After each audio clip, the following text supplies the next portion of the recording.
Hello, welcome to my new blog. সবাই কেমন আছো? আশা করি সবাই ভালো আছো, সুস্থ আছো। থাম্বনেল দেখে অলরেডি বুঝেই গেছো আমার ব্লগের বিষয় কি। এবার তোমাদের মনে প্রশ্ন আসতে পারে, ভ্যানকুভার ভ্রমণ ব্লগের সবটা পর্ব আপলোড না করে আমি কেন অন্য আরেকটা টপিকের ওপর ব্লগ আপলোড করছি। সত্যি বলতে কি, মন্ট্রিয়ালে আসার পরে এই প্রথম আমি দেশের কোনো ফেস্টিভ্যাল অ্যাটেন্ড করছি, তাই এটা আমার কাছে খুবই স্পেশাল আর আমি খুবই এক্সাইটেড। সবে সবে রথ গেল রবিবার, তাই রথযাত্রা উপলক্ষে ব্লগটা এখনই আপলোড করা উচিত, তাই নয় কি? তো আমরা এখন পৌঁছে গেছি রথের মেলায়। এই পার্কটা মোটামুটি আমাদের বাড়ি থেকে 2.5 কিলোমিটার দূরত্বে। একদম ঠিক সময়ে এসে আমরা হাজির, রথ অলরেডি এসে গেছে।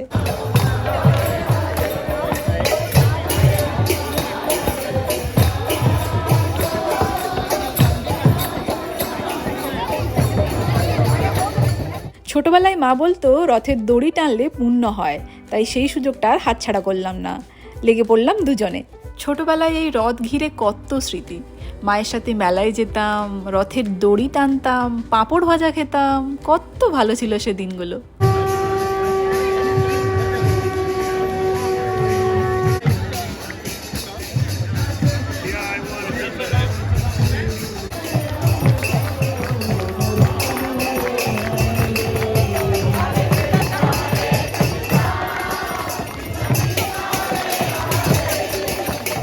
মনের মধ্যে আমার যেটা চলছে, তোমরাও কি ঠিক সেটাই ভাবছো? নর্থ আমেরিকায় কেন হিন্দু ধর্মের একটা বড় ফেস্টিভ্যাল এইভাবে পালন করা হয়, যেখানে দেশি বিদেশি সব ধরনের মানুষ অনুষ্ঠান আয়োজন থেকে অংশগ্রহণ করা পর্যন্ত সমান তালে করছে? কিন্তু কেন? ইস্কনের নাম তো তোমরা সবাই জানো। ইস্কনের প্রতিষ্ঠাতা হলেন স্বামী প্রভুপাদ। ইনি শুধু দেশে নয়, কৃষ্ণপ্রেম ছড়িয়ে দিয়েছেন সারা বিশ্বে। এনার জন্য বহু বিদেশিরা কৃষ্ণপ্রেমে পাগল। 1978 সালে মন্ট্রিয়ালে স্বামী প্রভুপাদ দ্বারা চালু হয়েছিল এই রথযাত্রা। এর লক্ষ্য হচ্ছে বিভিন্ন দক্ষিণ এশীয় সম্প্রদায়, সেই সাথে শিল্পী ও সাংস্কৃতিক সংগঠনকে একত্রিত করা আর বেশি বেশি করে কৃষ্ণপ্রেম সবার মধ্যে ছড়িয়ে দেওয়া।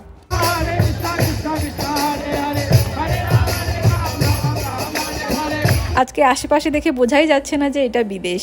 যেদিকেই তাকাচ্ছি ইন্ডিয়ান ইন্ডিয়ান আর ইন্ডিয়ান। বিদেশিরাও রয়েছে, তবে আজকে কিন্তু ইন্ডিয়ানদের সংখ্যাই বেশি।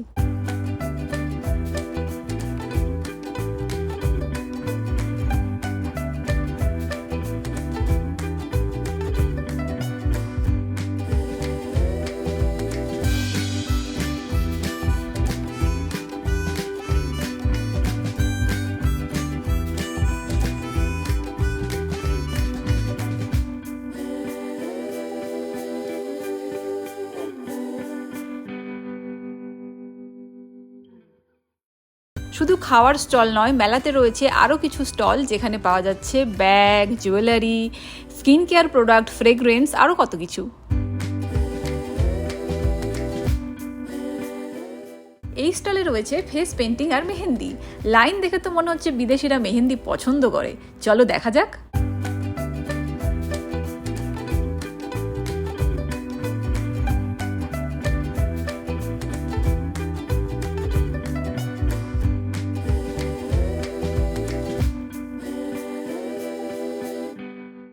এই দেখো, এখানে ছোট্ট কৃষ্ণ মাখন চেটে খাওয়ার পরিবর্তে প্রসাদ চেটে খাচ্ছে। কি কিউট, তাই না? আর এই যে রয়েছে কচিকাচাদের জন্য এন্টারটেনিং অ্যাক্টিভিটি। আজকে রোদ এত বেশি যে অল্প ঘোরাঘুরিতেই না ক্লান্ত হয়ে যাচ্ছি।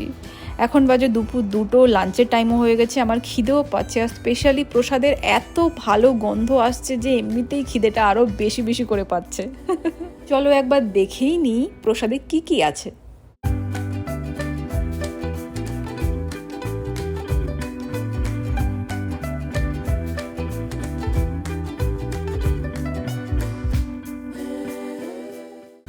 এখানে দেওয়া হচ্ছে খাওয়ার জল।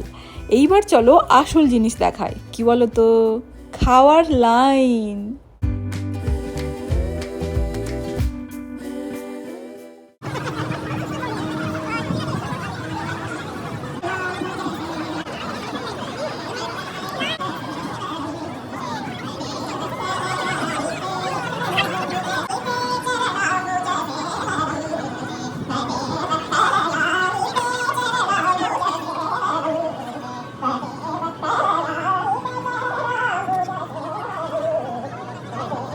লাইনের অবস্থাটা দেখছো? এই জন্যই আমি লাইনে দাঁড়ানোর আগে প্রসাদে কী আছে ওটা দেখে নিয়েছিলাম আর গন্ধ ভালোভাবে শুঁকে নিয়েছিলাম। এই প্রসাদ দেখা আর প্রসাদের গন্ধ, এই দুটো জিনিস আমাকে মোটিভেট করবে চাঁদি ফাটা রোদে এত লম্বা লাইনে দাঁড়িয়ে থাকতে। এই রোদে কষ্ট করে তো দাঁড়িয়েছিলাম, কিন্তু ভয় লাগছিল শরীর না খারাপ করে যায়, কারণ আমি ছাতা টুপি কিছুই নিয়ে যাইনি আর অর্ণব শুধু টুপি নিয়ে গেছিলো। 10-15 মিনিট দাঁড়িয়ে থাকার পরে অর্ণব সন্ধান পেলেও একটা ছোট্ট লাইনের। লাকিলি আমরা ওই লাইনটা পেয়েছিলাম। তারপর আমাদের ফলো করে অনেকেই চলে আসে ওই লাইনে, আর কয়েক মিনিটের মধ্যে ওই ছোট লাইন হয়ে যায় লম্বা লাইনে। ফাইনালি পাওয়া গেছে প্রসাদ, এবার মন প্রাণ খুলে এনজয়। কেমন লাগলো তোর প্রসাদ দিয়ে? ভালো। অনেকদিন পরে এত ভালো খাবার খাচ্ছি। প্রসাদটা জাস্ট অসাধারণ খেতে। অনেকদিন পরে দেশের বাইরে এত ভালো টেস্টি প্রসাদ। রুটিটা জাস্ট অসাধারণ, পনিরের তরকারিও সুপার, আর সব থেকে যেটা বড় কথা সেটা হচ্ছে যে একদম ঝাল নেই, বাচ্চা থেকে বুড়ো সবাই খেতে পারবে। আমার তো বেশ ভালো লাগে।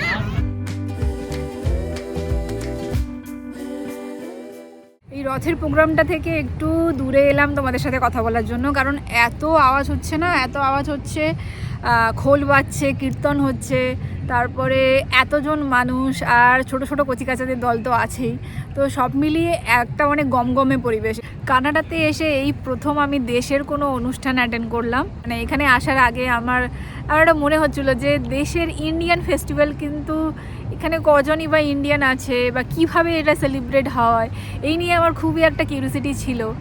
তো এখানে আসার পরে সত্যি আমি মানে একদম অবাক হয়ে গেছি, এত ইন্ডিয়ান এখানে। ওটা দেখে আমার এত মন খুশি হয়ে গেছে। এই প্রথম আমি ইন্ডিয়ান ড্রেসে কতজনকে দেখলাম, কয়েকজন শাড়ি পরে আছে, কয়েকজন সালোয়ার, কেউ তো বাঙালিও আছে। আশেপাশের পরিবেশটা দেখে আমার বেশ মনে হচ্ছিলো যে কয়েক ঘন্টার জন্য ওই মনে হয় দেশেই এসে গেছি। তো খুবই ভালো এক্সপিরিয়েন্স একটা। দেশের বাইরে দেশের ফেস্টিভ্যালকেও কতটা জাঁকজমকভাবে এখানে সেলিব্রেট করা হয়, সত্যি একটা অন্যরকম এক্সপিরিয়েন্স।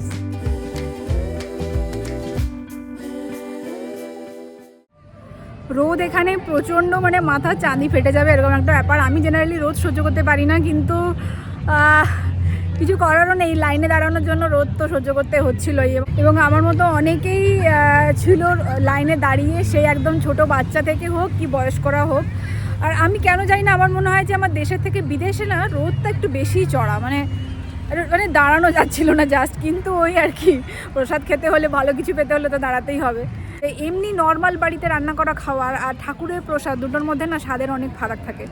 তো আমি জাস্ট সেটাই বোঝাতে চাইছি যে সেই স্বাদটা না ভরে ছিল। প্রসাদটা আমি জাস্ট অমৃতের মতো চেটে পুটে খেয়েছি। আর যে কথাটা না বললেই নয় সেটা হচ্ছে যে এখানকার প্রসাদ মানে পুরো ফ্রি অফ কস্ট। অলমোস্ট ধরো কম করে 1000 জন তো হবে, বরং 1000-এর কম হবে না, 1000-এর বেশি হলে হতে পারে।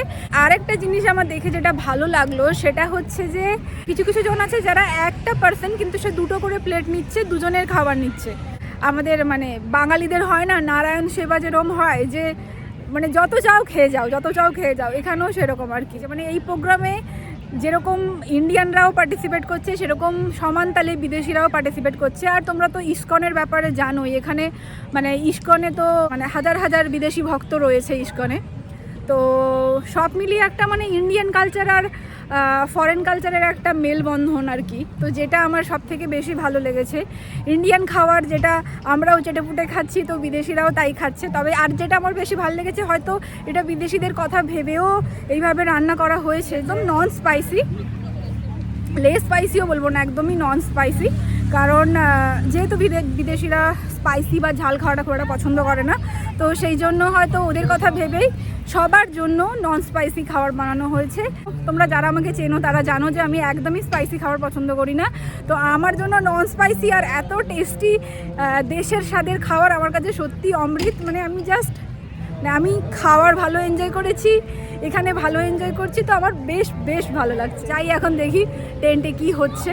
আমার মনে হচ্ছে শাস্ত্রীয় সঙ্গীত হচ্ছে, আর না হলে সঙ্গীত, না হলে ডান্স হবে, কিছু একটা হয়তো হবে, তোমাদের সাথে শেয়ার করছি।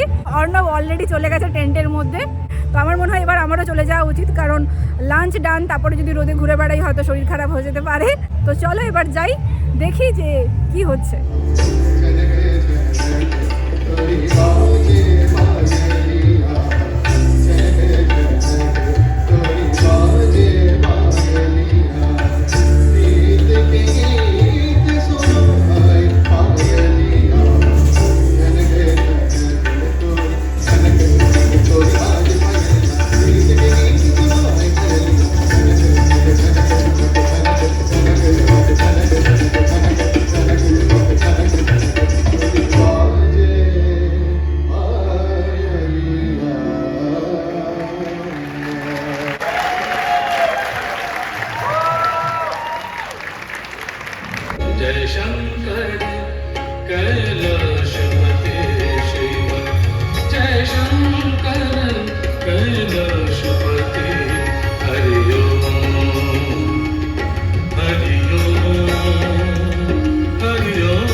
everybody to please keep the applauses going. Down tables up some small.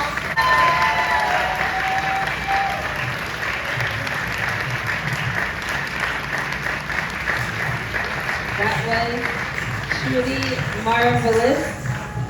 This next act that you're going to see is called, it's a Kuchipuri dance performance performed by Akila Sanapuri. She was here with us last year and she's so beautiful. Look at her, wow. Kuchipuri is a classical Indian dance known for its dramatic nature and distinctive for its use of speech and singing.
বাজে এখন সন্ধ্যে 7টা, কিন্তু সন্ধ্যের তো বালাই নেই, এখনও রোদ রয়েছে।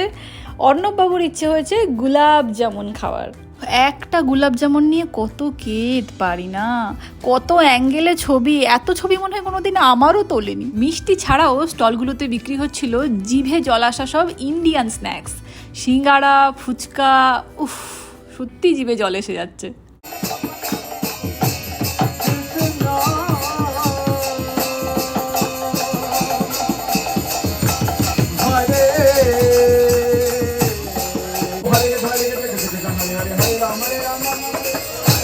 ঠাকুর জগন্নাথ, বলরাম, সুভদ্রার পাশে যার মূর্তি রয়েছে উনি হচ্ছেন ইস্কনের প্রতিষ্ঠাতা স্বামী প্রভুপাদ। মন্দিরের সামনে থেকে এই আন্টি প্রসাদ বিতরণ করছিলেন। এনার ব্যবহার আর কথা খুবই সুইট আর পোলাইট ছিল। মন্দিরের পাশে ছিল আরেকটা বুটিক স্টল, ওখানে তো আমার মনে হয় সবই বিক্রি হচ্ছিল। মেয়েদের কুর্তি, ওড়না, জুয়েলারি, ছেলেদের কুর্তা, টি শার্ট, ঠাকুরের লকেট দেওয়া চেন, চাবি রিং, আরও কত কিছু।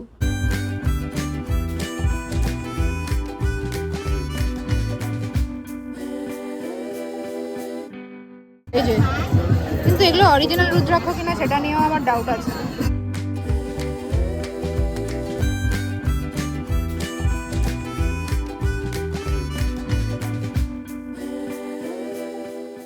আরেকটা ছিল বইয়ের স্টল, ছিল গীতা, কৃষ্ণ, চৈতন্যদেবকে নিয়ে লেখা অজস্র বইয়ের সম্ভার।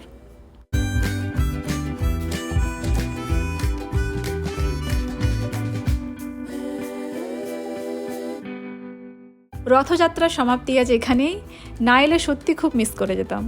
ব্লগটাও আজ এখানেই শেষ করছি। যদি আমার ব্লগটা তোমাদের ভালো লেগে থাকে তাহলে একটা লাইক করে দিও, আর অবশ্যই সাবস্ক্রাইব করো আমার চ্যানেল যদি পরের ব্লগগুলোর নোটিফিকেশান আগে পেতে চাও। সবাই ভালো থেকো, সুস্থ থেকো, হ্যাপি থেকো। দেখা হচ্ছে আবার পরের ব্লগে। টাটা।